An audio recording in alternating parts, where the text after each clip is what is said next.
Coach, please get us started. Yeah, first off, thanks for being here today. Obviously, our team and our staff and administration want to start off by thanking the Gasparilla Bowl for all the hospitality that they've shown us so far this week. It's been first class, obviously, to be in Tampa. It's a little bit warmer here in Tampa, although I'm wearing a sweater as a tip of my hat to all you back in Columbia, because I know how cold it is there. Very excited about this signing class. I'm going to try not to say very excited as many times as possible in this press conference, but it's always a good day when you're able to add talent to your roster and to the brotherhood. We start with an emphasis on recruiting the right fit for the University of Missouri. We were able to sign a lot of really good football players, 7 players from the state of Missouri, 3 from the state of Texas, 2 from Florida, 1 from Tennessee, South Carolina, Illinois, Indiana, 1 from Louisiana, 1 from Arkansas, 1 from Mississippi, 1 from Washington, and 1 from Georgia. So we spread out all across the country. We were able to continue our focus of keeping the best players that we possibly can in state, focusing on the Midwest, and then going and supplementing the talent from around the country. We were able to add 6 state champions in this class, which for us is always a great sign when you can add a winner. Winners win. We were also able to add a junior college player in Tristan Newsom. We were also able to add a couple of key transfers so far, and it's important for everybody to understand that recruiting never stops. Recruiting is going to continue to go, and we're still recruiting transfers, and there's still an open window for us to have some official visitors on January 4th through the 8th, and really the first day for transfers for us will be January 17th when the first day of the second semester starts. So with that, I'll open it up for questions, and I'll let Ryan be the question asker, and I'll just sit up here and answer questions. Thanks, Coach. Gabe DeArmond, you want to lead us off? Yeah, Eli, I guess the best case scenario for a coach on signing day tends to be kind of lack of drama. I mean, how happy were you that I guess, first of all, you were able to hang on to every kid that had been committed to you prior to today? Yeah, obviously that's a tribute to our coaching staff and all the hard work they did to build some relationships. We were able to get some key guys over the course of the last 3 days, kind of finished off the class with a flip from a young man at the defensive tackle position, from Sam, which was really exciting for us to kind of put that final piece of the puzzle together today. And so, obviously when other schools had people lose commitments from their home state, you tend to get worried. But we were able to maintain and hold on, and really excited that we were able to keep Jabari Johnson, Bari all the way out in Seattle, especially with the way the quarterback recruiting kind of went. Obviously really excited to get Jordan Harris out of Pine Bluff as an athlete, just to kind of add length and size to our roster. Obviously to keep Brett Norfleet at home, a tremendously talented player. Marvin Burks there with the drama. He kind of faked us out twice, so it's good to keep Marvin back in, and then obviously we got Blake Craig and Logan Reichert from in-state. Jamal Roberts, a state champion.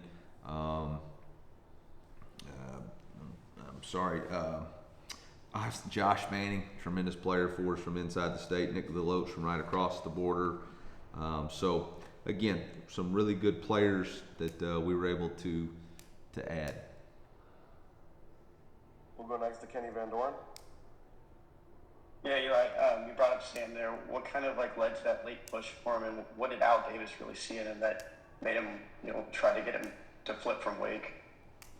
Yeah, Sam was a guy that we had went and watched and seen on a Friday night, and defensive tackle is a position that in this league you've got to be really good. When we took over in last year, we had to sign 4 transfers out of the portal to get the size that we needed at that position. And obviously Sam's 6'3 and a half, and he's already 305, and he's got great bend and size. And welcome, Dave. And so we're excited to, for us to find a way to get him on our roster. It's hard to recruit that kind of size, and when you add him along with Marquise Graciel and Jalen Marshall in the previous class, you really have the nuts and bolts and the size requirements in the trenches. Gerard Hamilton. Coach, is there a different level of satisfaction when you can flip a recruit as opposed to just regularly, getting them yourselves? And kind of a second part to that, is there a different level of satisfaction from flipping that recruit when they're a conference opponent that you would play or a ball game opponent?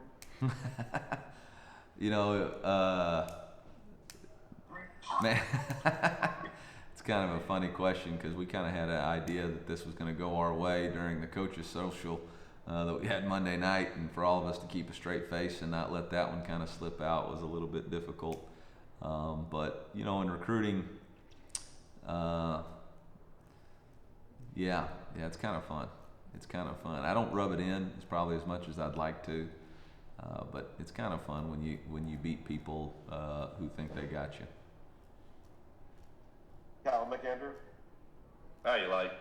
You mentioned there sort of the 7 guys that you brought in from Missouri, and how that's been the backbone of your recruiting since you've been here. Just I wondered how do you rate your success recruiting the state this year? How happy are you with how you were able to do that? Yeah, I think when you look at the players that we were able to get, obviously there's a lot of really good players in the state, but it's all about finding those guys that really want to be a true son. And when you talk about, Jamal Roberts, a state champion, Josh Manning, an elite wide receiver who had several offers come in late. You talk about Brett Norfleet, a state champion who had every offer in the country pretty much at tight end. Logan Reichert, who has elite size and help us to win in the trenches. Marvin Burks Jr., a state champion who obviously had multiple offers that we were able to defeat. Blake Craig, a great kicker, and then obviously we kind of include Nick DeLoach there, and that same thing being right there, right across the river. So very excited about those guys and our ability to attract quality players. And again, as they see local players play for us and contributing, like Luther Burden is contributing right now, and Armand playing as a true freshman, Mekhi Miller playing as a true freshman. These are guys that we recruited. Even Dominic Lovett, first team All SEC player, from St. Louis, from Missouri, that are getting their opportunities to really compete as we're continuing to demonstrate. Not only are we recruiting those guys, but we're recruiting guys who have the opportunity to play. I think it's going to continue to help us do a better job of locking down the borders. Jack Sobel. Eli, with Jabari Johnson, what kind of quarterback is he? What can Mizzou fans expect from him? Yeah, Jabari one's a born leader, and that's something that at that position you got to always be excited about. He's a playmaker both with his feet and with his arm. Have been able to watch him on the basketball court, and is a natural, fluid athlete who can also distribute. Now he says he's a shooter. I think he's more of a passer, but I digress on that. But he's got the ability to really throw. He's an accurate deep ball thrower, but he's also got that B button quickness and shake and bake ability. Dave Matter. Hey Eli, how does Theo Weiss kind of fit into your offense? Is he sort of a plug and play guy since he's played a lot at Power 5 level? Yeah, really excited about Theo and what he can bring to our offense from a size standpoint. He allows us to really have the opportunity to play him at X and potentially move Luther around in our offense a little bit more. And we really felt like in order for Luther to be as successful as we could, we need to kind of put him in a position. Now that we have Theo who can handle that X, that'll allow us to move Lou around and create some matchup issues. Along with the emergence of Mekhi Miller, I can't wait for everybody to see Demarion Houston play, Peanut play. You got Mookie Cooper. That's just another position with a lot of weapons, and really excited about how those guys are all going to come together.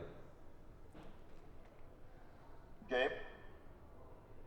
Yeah, continuing with the transfer and kind of a two-parter here. First of all, given what you're losing at defensive end, how important was it to get Austin in the mix? And then second part is, I know you can't talk about specific kids, but position-wise, what do you anticipate looking for in the portal here over the next month or two? Yeah, obviously it was really good to get Austin. Obviously we also had Serene at defensive end and Ja'Kai Lang, so that allows us with 3 defensive ends right there to kind of replace the 3 that we've for sure lost. We anticipate adding potentially 1 or 2 more defensive ends if the right fit comes for us in the portal.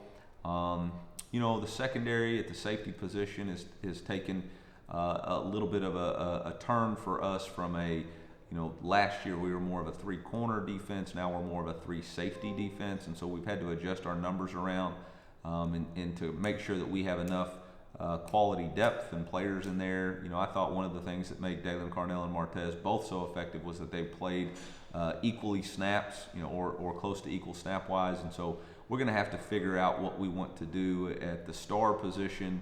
I think there's obviously always potential to take a player who can provide impact and competition.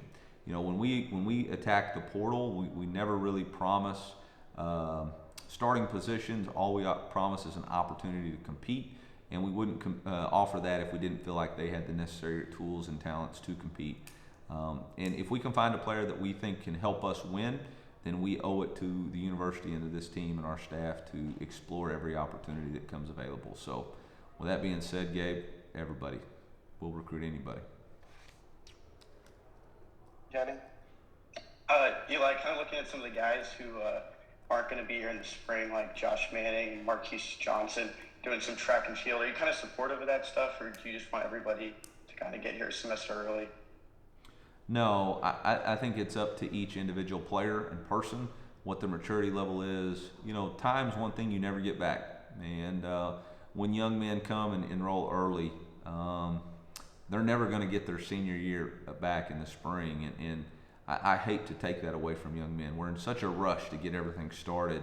I think it has to be up to each individual player and their families to make the best decision for them. But I encourage every one of them to stay in school and finish out their high school senior year, because that's something they're never going to get back.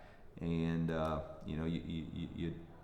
you hate to be in a rush to get somewhere, and you realize that it's the journey along the way that really matters. And so I encourage them to stay, but it's also their decision. And if they want to enroll early, it's no surprise to me that Luther Bird, Mekhi Miller, and Armand Mimbu played this year, because all 3 of them were early enrollees. And all 3 of them had the spring to really get invested in our offense and ready to play. Jack? Eli, between Marvin and Phillip, do you see either of those guys as an ideal fit for the star position, or is it more, or are they more the traditional safeties, or is it more to see when they get on campus? Yeah, I think that's going to be a determination when they get here. Obviously, Marvin is an early enrollee, and that'll be great for us. And so we'll get a chance to see him rather early in that situation to figure out what's the best way that he can help us play. Dave? Eli, with Jabari, I know he committed way back in May. Was that ever kind of touch and go lately? I know you visited him recently, but we feel confident that he was with you guys all along? Oh yeah, he's an oak. He's an oak. Never doubted it. Never doubted it. I don't like to throw shade out there. I don't like to throw out unsubstantiated rumors to create message board fodder, So no, I'm good. He's an oak. Gabe? Understanding that you've already said you will recruit any player that can help you win, just numbers wise, if you were to go into next season with 3 quarterbacks, are you comfortable with what you have, or do you need to add someone to that room simply for numbers? No, there's no such thing for me as adding a player for numbers.